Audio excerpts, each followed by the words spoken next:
स्वामी विवेकानंद जी के विचारों की श्रृंखला को आगे बढ़ाते हुए आज बात करते हैं उनके कुछ अन्य विचारों की। स्वामी विवेकानंद जी कहते हैं कि हम जैसे होते हैं ना, हमें ये जगत भी वैसा ही दिखाई देता है।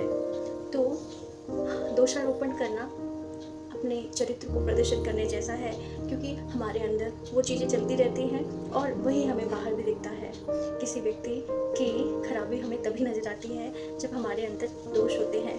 और कबीर दास जी ने भी इस संदर्भ में कहा है, बुरा जो देखकर मैं चला, बुरा ना मिल गया कोई, जो मन खोजा आपना, मुझसे बुरा ना कोई। तो आप देखिए, हर व्यक्ति जो एक दार्शनिक है या फिर अपने भीतर के विचारों से जुड़ा हुआ है, उसे पता है कि वास्तव में बुराई अपने ही अंदर है और हम उसे बाहर ढूंढते हैं। मिर्जा गालिब भी इसी संदर्भ में कहते हैं कि पर गालिब यही भूल करता रहा, धूल चेहरे पर थी और आईना साफ करता रहा। तो आप देखिए कि जो जितने भी बड़े दार्शनिक होते हैं, विचारक होते हैं, वो सब लगभग एक जैसी बात करते हैं और ये बात समाज की जो सच्चाई है उससे जुड़ी होती है ना।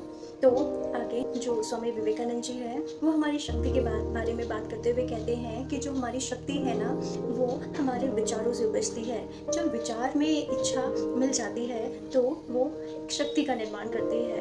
अर्थात जब हम किसी चीज़ का विचार करते हैं और हमें उसे करने के प्रति इच्छा जागृत होती है, तो ये विचार और इच्छा ही उस शक्ति का निर्माण करती है और कार्यों का जो क्रियान्वयन है उसे भी सुनिश्चित करवाती है। फिर आगे स्वामी विवेकानंद जी कहते हैं, इस संदर्भ में हमारे विचार कितने मायने रखते हैं।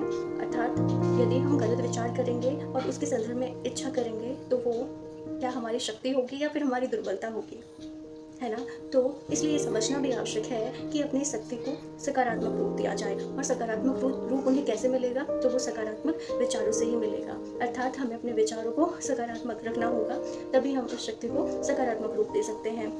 स्वामी विवेकानंद जी आगे बोलते हैं कि हमें अपने बच्चों को शुरू से ही सकारात्मकता सिखानी चाहिए, क्योंकि हम देखते हैं कि आजकल का समाज बहुत ज़्यादा नकारात्मक है और नकारात्मक विचार हम पर ज़्यादा हावी होते हैं, है ना। तो आवश्यक है कि बच्चों में बचपन से ही सकारात्मकता भरी जाए, ताकि वो सकारात्मकता जो है वो अच्छे विचारों में परिणत हो, और वो जो अच्छे विचार हैं जब उनमें इच्छा मिलेगी तो वो एक सकारात्मक शक्ति के रूप में जागृत होंगे। स्वामी विवेकानंद जी अपने हर कार्य में एकाग्रता के बारे में बोलते हैं कि अपने हर कार्य में एकाग्रता कब आती है, तो वो तब आती है जब आप हर कार्य को उस स्थिति में करेंगे जिस स्थिति में वो हो, अर्थात प्रेजेंट में रहना। प्रेजेंट में रहना बहुत ही आवश्यक है किसी भी कार्य को करने के लिए। अर्थात आपका जो मन है और जो बुद्धि है, जो शरीर है, तीनों एक ही लय में होने चाहिए। जब ये तीनों एक ही लय में होते हैं तब वो एकाग्रता स्थापित हो पाती है। अर्थात कुल मिला के स्वामी विवेकानंद जी कहते हैं कि एकाग्रता में जीने का एक ही माध्यम है और वो है प्रेजेंट में जीना। आप जिस अवस्था में हैं उस अवस्था में रहना, ना ही ज़्यादा आगे भागना और ना ही ज़्यादा पीछे भागना, है ना। अर्थात ना तो अतीत में रहना और ना ही वर्तमान भविष्य में रहना, बल्कि वर्तमान में रहना है और लेस अटैच्ड, लेस बाउंड और लेस डिस्ट्रक्टिव होकर काम करना है। अर्थात ना तो अधिक बंधन में फंसने हैं, क्योंकि जितने ज़्यादा बंधन होंगे वो हमें उतना ज़्यादा बांध देंगे, हमारी स्वतंत्रता को उतना कम कर देंगे, है ना। तो कोशिश करनी है कि बंधन कम ही हो तो सही है। इसके बाद लेस अटैच्ड, हम बहुत ज़्यादा चीज़ों से अटैच हो जाते हैं, किसी व्यक्ति से, वस्तु से, और फिर वो चीज़ें हमें दुख देती हैं। तो एक डिटैच्ड भाव में जीना है और लगातार आगे बढ़ना है, समय की गति को भी पहचानना है। और जीवन में कुछ पल ऐसे होते हैं बहुत ही आनंददायक होते हैं, उसके बावजूद भी हमें लगातार आगे बढ़ना, और कुछ पल इतने ज़्यादा डिप्रेसिव हो जाते हैं, अर्थात बहुत दुखदायी होते हैं कि हम उनसे बाहर ही नहीं आ पाते हैं। तो दोनों स्थितियाँ ही जीवन के लिए बहुत हानिकारक हैं, हमें दोनों स्थितियों में ही आगे बढ़ना है। सकारात्मकता के बारे में बात करते हुए स्वामी विवेकानंद जी कहते हैं कि जो सकारात्मकता होती है ना, वो हमारे मन रूपी किले का सेनापति होता है, और अगर वो सेनापति कमज़ोर हो जाए तो डर अंदर घुस जाता है। तो जो सकारात्मकता है वो आपका सेनापति है, आपके मन का सेनापति है। नेगेटिव चीज़ें कितने भी अंदर हावी होने की कोशिश करें, वो सकारात्मकता उन्हें घुसने नहीं देगी, क्योंकि वो उनसे ज़्यादा प्रबल है। लेकिन अगर आप हमेशा नेगेटिव रहे तो वो सकारात्मकता आपके अंदर, आपके मन के अंदर घुस जाएगी और वो डर उत्पन्न करेगी। कुल मिला के उस सकारात्मकता रूपी सेनापति को हमेशा ही मजबूत रखना है, ताकि डर रूपी कोई भी शत्रु आपके अंदर घुसने की कोशिश न कर सके। और वो कब होगा? तो वो तब होगा जब आप अपने साथ आंतरिक रूप से कोई समझौता नहीं करेंगे, अर्थात आप अपनी ईमानदारी और अपनी नैतिकता के साथ कोई समझौता नहीं करेंगे, क्योंकि ये चीज़ें आपके मन और आत्मा को मजबूत बनाती है या बहुत ही कमज़ोर बनाती है। अगर आप अपनी ईमानदारी और नैतिकता से समझौता करते हैं तो वो आपके अंतरात्मा को इतना कमज़ोर बना देती है कि आपको ना तो उसकी आवाज़ सुनाई देती है, वो डर रूपी जो स्थिति है वो आपके लिए बहुत हानिकारक है और आपकी स्वतंत्रता और विकास दोनों पर ही बुरा प्रभाव स्थापित करती है। जो विवेकानंद जी हैं वो बोलते हैं कि हमें हमेशा एक लक्ष्य को निशाना बनाना है, एक समय पर एक लक्ष्य धारण करना है और उसमें इतनी एकाग्रता रखनी है कि हमें उस लक्ष्य के सिवाय कुछ भी नहीं दिखाई दे, है ना। हमें सारा दिन उसी लक्ष्य के बारे में सोचना है और लगातार एक निश्चय होकर दृढ़ता से उस लक्ष्य की प्राप्ति की दिशा में काम करना है। स्वामी विवेकानंद जी कहते हैं, लेकिन यहाँ पर एक शर्त है कि आप एक लक्ष्य को देखेंगे, एकाग्र होंगे, लेकिन डिटैच्ड भाव से।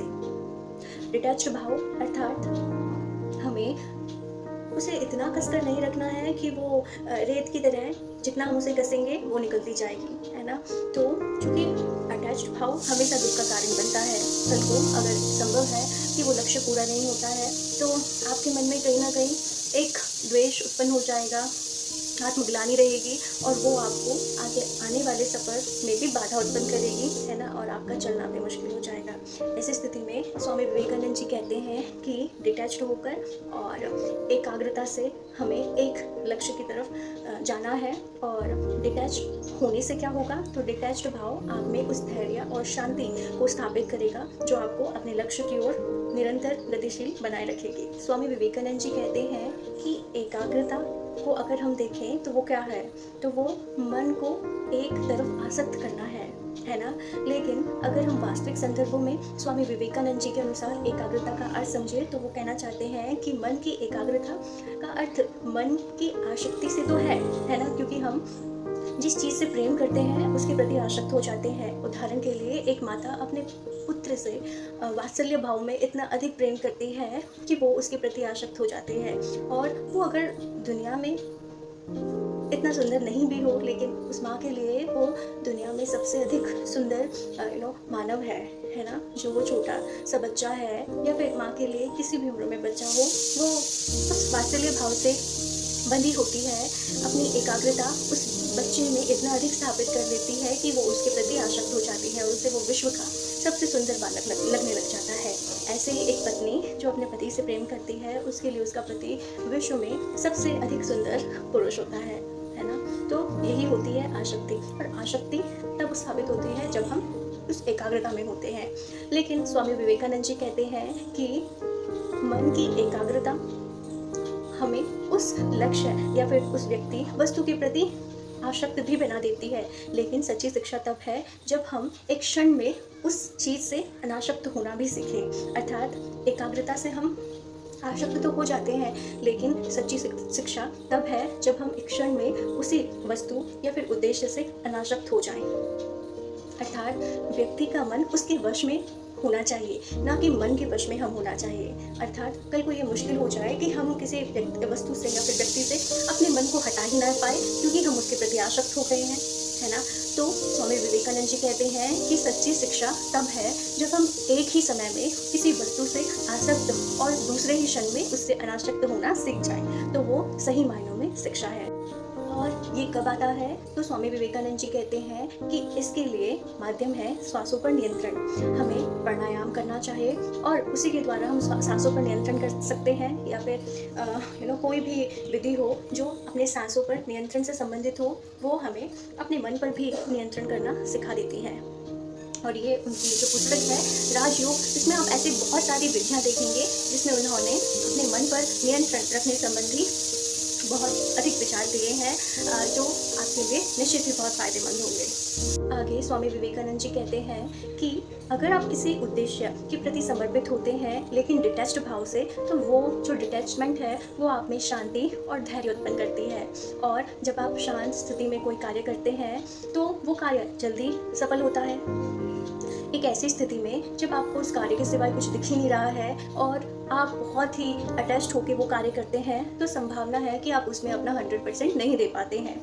लेकिन अगर आप डिटैच्ड भाव से कार्य करते हैं तो डिटैचमेंट आप में शांति और धैर्य उत्पन्न करेगी, और शांति और धैर्य की स्थिति में आप जो भी काम करेंगे उसमें आप अपना 100% लगा सकेंगे और वो काम उतना ही जल्दी सफल होगा। स्वामी विवेकानंद जी विचारों के विषय में कहते हैं कि कोई भी विचार जो आपको एकत्व की तरफ ले जाता है वो एक अच्छा विचार कहा जा सकता है, वहीं जो विचार आपको अनेकत्व की तरफ ले जाता है वो एक बुरा विचार है। उदाहरण के लिए प्रेम आपको एकत्व की तरफ ले जाता है, जैसे मीरा का कृष्ण के लिए प्रेम, तो वो क्या है, वो अच्छा विचार है। लेकिन जो विचार आपको अनेकत्व की तरफ ले जाए वो बुरा है। उदाहरण के लिए घृणा, जो घृणा है वो आपको अनेकत्व की तरफ ले जाती है, समाज में बंटवारा कर पाती है ना, और भाई भाई को आपस में लड़वाती है।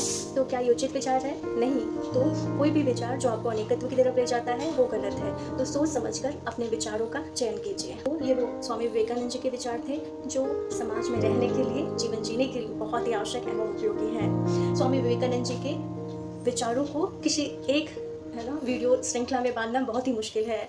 तो हम स्वामी विवेकानंद जी के विचारों पर बात करते रहेंगे अन्य वीडियो के माध्यम से भी, और उनके जो विचार हैं वो अपने आप में अमूल्य खजाना है, जिसे किसी वीडियो के माध्यम से बताना या फिर एक छोटी श्रृंखला के माध्यम से नहीं बताया जा सकता है, बल्कि वो अपने आप में एक विस्तार है, महासागर है, और इस महासागर को इन वीडियो के माध्यम से समेटना बहुत ही मुश्किल है। तो एक मेरे द्वारा प्रयास था आपको स्वामी विवेकानंद जी के उन विचारों को बताने का जो बहुत ही उपयोगी हैं और जिन्हें समझकर पूरी मानव जाति लाभान्वित हो सकती है। और हम ऐसे ही विचारों की बात आगे भी करते रहेंगे अन्य वीडियो के माध्यम से। मुझे आशा है कि आपको ये सीरीज़ पसंद आई होगी और आपने उन विचारों को ग्रहण भी किया होगा और अपनाएंगे भी। तो आज के लिए इतना ही। Thank you.